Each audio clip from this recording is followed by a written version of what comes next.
English premier league EPL চ্যাম্পিয়নশিপের প্লে-অফের ফাইনালে সান্ডারল্যান্ডের কাছে ২-১ গোলে হেরে গেল হামজা চৌধুরীর শেফিল্ড ইউনাইটেড। ওয়েমলি স্টেডিয়ামে ৮২,০০০ দর্শকের সামনে প্রথমে ম্যাচে এগিয়ে যায় শেফিল্ড, কিন্তু দারুণ এক প্রত্যাবর্তনের গল্প লিখে শেষ পর্যন্ত জয় নিয়েছে ব্ল্যাক ক্যাপস। এর মধ্য দিয়ে ২০১৭ সালের পর প্রিমিয়ার লিগে ফিরল তারা। এদিন ম্যাচের ২৫ মিনিটে টাইরেস ক্যাম্পবেলের গোলে এগিয়ে যায় শেফিল্ড। এই গোলের জেরেই এগিয়ে থেকে বিরতিতে যায় তারা। দ্বিতীয় অর্ধেও সে দাপটটা ছিল তাদের। গোলের ভালো সুযোগ তৈরির দিক দিয়ে এগিয়ে ছিল তারা, কিন্তু ভালো ফিনিশিংয়ের অভাবে এক গোলে লিড নিয়ে সন্তুষ্ট থাকতে হয় তাদের। ম্যাচের যখন আর মোটে ১৪ মিনিট বাকি, ঠিক সেই সময় তাদের লিড খোয়া যায়।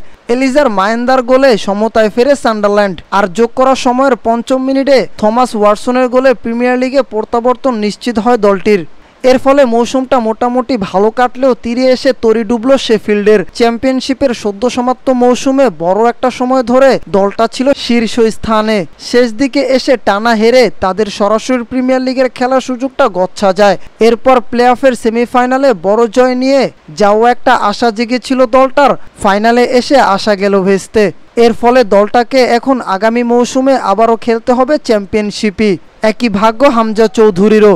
চলতি মৌসুম শেষে তিনি ফিরে যেতে পারেন লেস্টার সিটিতে। সে দলটাও প্রিমিয়ার লিগ থেকে নেমে গেছে চ্যাম্পিয়নশিপে। এখন শেফিল্ডও ব্যর্থ হলো প্রিমিয়ার লিগে নাম লেখাতে। ফলে ইংল্যান্ড না ছাড়লে আগামী মৌসুমে আবারও এই চ্যাম্পিয়নশিপই খেলতে হবে হামজাকে।